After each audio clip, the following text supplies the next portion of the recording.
গতকাল রাত্রে আমাদের শান্তিবাজার থানা নাইট পার্টি দুজন শুরুতে ধরা পড়ে।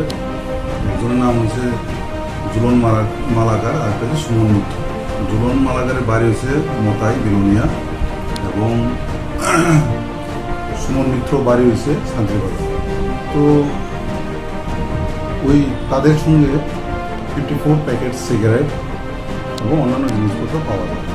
তারা বগাফা স্কুলের কাছে সুব্রত রায়ের দোকান থেকে সেগুলো চুরি করে নিয়ে আসে। তো ভোর রাত্রে আমরা তাদেরকে ডিটেইন করি এবং থানা নিয়ে আসি এবং জিজ্ঞাসাবাদ করি। লাস্ট 1 মাস যাবৎ শান্তিবাজার থানা আন্ডারে বিভিন্ন জায়গাতে শুধু দোকানে চুরি হতো এবং সিগারেট এবং কিছু কয়েনগুলো নিয়ে যায়।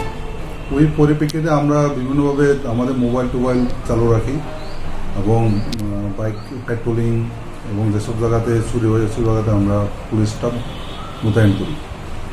তো ওইসব জায়গাতে তো গতকালকে ধরা পড়ে এবং আগামী দিনেও আমরা সেই আরও যদি তার সঙ্গে যদি ইনভলভমেন্ট থাকে আমাদের পুলিশ টিম জিজ্ঞাসাবাদ চলছে তাকে আমরা ডিটেইন করব এবং শান্তিবাজার এলাকাতে আমরা চুরি বন্ধ করার জন্য প্রচেষ্টা নেব।